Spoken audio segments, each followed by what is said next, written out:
ಪರಮೇಶ್ವರ್ ಒಡೆತನದ ಶಿಕ್ಷಣ ಸಂಸ್ಥೆಗಳ ಮೇಲೆ ಇಡಿ ದಾಳಿ ಮುಗಿದು ತನಿಖೆ ಮುಂದುವರ್ತಾ ಇದೆ. ಇದಕ್ಕೆ ಕಾಂಗ್ರೆಸ್ನ ಪ್ರಭಾವಿ ನಾಯಕನೇ ಕಾರಣ ಅಂತ ಕುಮಾರಸ್ವಾಮಿ ಅವರು ಬಾಂಬ್ ಸಿಡಿಸಿದ್ದಾರೆ.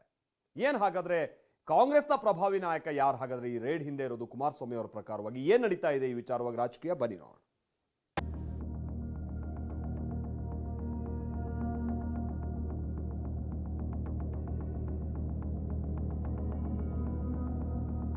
ಕಾಂಗ್ರೆಸ್ನ ಪ್ರಭಾವಿ ನಾಯಕನಿಂದಲೇ ಪರಮೇಶ್ವರ್ಗೆ ಈ ಸ್ಥಿತಿ.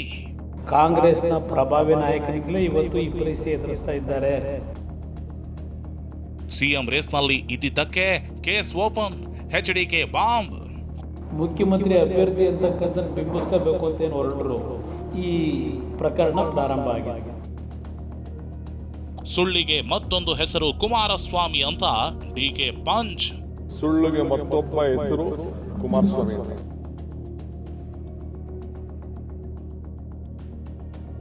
ರನ್ಯಾ ಗೋಲ್ಡ್ ಸ್ಮಗ್ಲಿಂಗ್ ಕೇಸ್ನ ಪ್ರಕರಣದ ತನಿಖೆ ಒಂದ್ ಕಡೆ ನಡೀತಿದ್ರೆ ಮತ್ತೊಂದ್ ಕಡೆ ರಾಜಕೀಯ ಚಟಾಪಟಿ ಜೋರಾಗಿದೆ. ಅದರಲ್ಲೂ ಪರಮೇಶ್ವರ್ ಒಡೆತನದ ಶಿಕ್ಷಣ ಸಂಸ್ಥೆಗಳ ಮೇಲೆ ಇಡಿ ದಾಳಿ ಮಾಡಿದ ಬಳಿಕ ಕಾಂಗ್ರೆಸ್ ನಾಯಕರೆಲ್ಲ ಕೇಂದ್ರ ಬಿಜೆಪಿ ಸರ್ಕಾರದ ವಿರುದ್ಧ ಬೆಂಕಿ ಉಗುಳುತ್ತಿದ್ದಾರೆ. ಇದಕ್ಕೆ ಪಂಚ್ ಕೊಡ್ತಿರೋ ಬಿಜೆಪಿ ಕಾಂಗ್ರೆಸ್ ನಾಯಕರೇ ಇಡಿಗೆ ಮಾಹಿತಿ ಕೊಟ್ಟಿದ್ದಾರೆ ಅಂತ ತಿರುಗು ಬಾಣ ಬಿಟ್ಟಿದ್ದಾರೆ. ಈ ಮಾತಿನ ಯುದ್ಧಕ್ಕೆ ಎಂಟ್ರಿ ಕೊಟ್ಟ ಎಚ್ಡಿಕೆ ಹೊಸ ಬಾಂಬ್ ಬಿಟ್ಟಿದ್ದಾರೆ. ಕಾಂಗ್ರೆಸ್ನ ಪ್ರಭಾವಿ ನಾಯಕನಿಂದಲೇ ಪರಮೇಶ್ವರ್ಗೆ ಈ ಸ್ಥಿತಿ ಬಂದಿದೆ ಅಂತ ಪರೋಕ್ಷವಾಗಿ ತಿಳಿದಿದ್ದಾರೆ.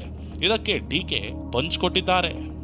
ಇವತ್ತು ಪರಮೇಶ್ವರ್ ಈ ಸಂಕಷ್ಟಕ್ಕೆ ಒಳಗಾಗಿರ್ತಕ್ಕಂಥದ್ದು ಕಾಂಗ್ರೆಸ್ನ ಪ್ರಭಾವಿ ನಾಯಕನಿಂದಲೇ ಇವತ್ತು ಈ ಪರಿಸ್ಥಿತಿ ಎದುರಿಸ್ತಾ ಇದ್ದಾರೆ. ಆ ಹೆಣ್ಣುಮಗಳು ಈ ಥರ ಚಿನ್ನ ತರ್ತಾ ಇದ್ದಾಳೆ ಅಂತೇಳಿ ಮೆಸೇಜ್ ಕೊಟ್ಟಾರೆ ಯಾರು? ಕುಮಾರಸ್ವಾಮಿಗೆ ಪಾಪ ಏನೋ ಮೆಂಟ್ಲು ಹೆಚ್ಚು ಕಮ್ಮಿ ಇರಬೇಕು, ಹೆಲ್ತ್ ಮೆಂಟ್ಲು ಅಂತ.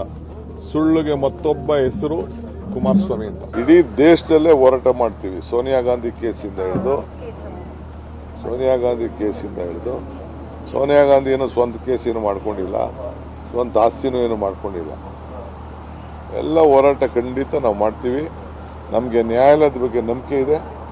ನ್ಯಾಯಾಲಯ ನಮಗೆಲ್ಲ ನ್ಯಾಯ ಕೊಡ್ತದೆ. ಅವ್ರ ಪಕ್ಷದೊಳಗೆ ಇರ್ತಕ್ಕಂಥ ಮಹಾನುಭಾವರುಗಳೇ ಮುಂದೆ ಮುಖ್ಯಮಂತ್ರಿ ಸ್ಥಾನಕ್ಕೆ ಟವಲ್ ಹಾಸ್ಕೊಂಡು ಕೂತಿರೋರೆ ಇದೆಲ್ಲ ಪ್ರಕರಣಕ್ಕೆ ಕಾರಣಕರ್ತರಿದ್ದಾಗ ಯಾವ ನೈತಿಕತೆ ಇಟ್ಕೊಂಡು ಪ್ರತಿಭಟನೆ ಮಾಡ್ತೀರಿ ಕೇಂದ್ರ ಸರ್ಕಾರದ ಮೇಲೆ? ರಾಜಕೀಯ ದುರುದ್ದೇಶ ಎಂದ ಸಿಎಂ, ನಿಮಗೇನೋ ಗೊತ್ತಿಲ್ವಾ ಎಂದ ದಳಪತಿ. ಇಡಿಯವರು ಮಾಡಲಿ, ನಾನು ತನಿಖೆ ಮಾಡಬೇಡಿ, ಕಪ್ಪೋಣ ಇದ್ರೆ ಪತ್ತೆ ಹಚ್ಚಕ್ಕೆ ಹೋಗ್ಬೇಡಿ ಅಂತ ಹೇಳಕ್ ಹೋಗಲ್ಲ. ನಾನು ನೀವು ರಾಜಕೀಯ ದುರುದ್ದೇಶದಿಂದ ಮಾಡಕ್ಕೆ ಹೋಗ್ಬಾರ್ದು.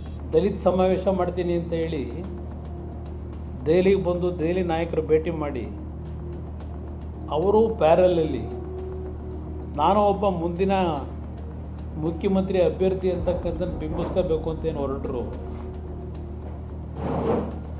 ಅದರ ಹಿನ್ನೆಲೆ ಈ ಪ್ರಕರಣ ಪ್ರಾರಂಭ ಆಗಿದೆ. ಸಿದ್ದರಾಮಯ್ಯರಿಗೆ ಗೊತ್ತಿಲ್ವಾ? ಕಾಂಗ್ರೆಸ್ನವ್ರಿಗೆ ಗೊತ್ತಿಲ್ವಾ? ಇದು ಇಡಿಗೆ ಕಾಂಗ್ರೆಸ್ನಿಂದಲೇ ಮಾಹಿತಿ ಎಂಬ ಜೋಶಿ ಹೇಳಿಕೆಗೆ ಕೈಪಡೆ ಕಿಡಿ. ಒಬ್ಬರಿಗೊಬ್ಬರು ಇಡಿ ಆಕ್ಷನ್ ತಗೋರಿ ಅಂತ ಪತ್ರ ಬರೀತಾ ಇರೋರು ಯಾರು?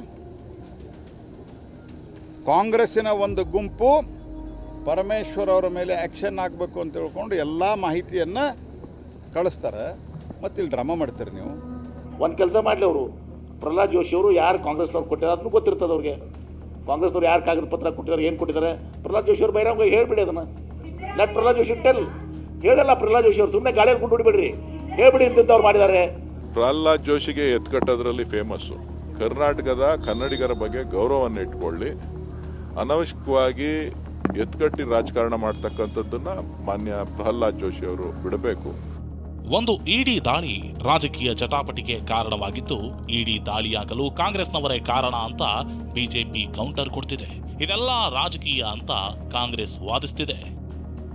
Bureau report, TV9.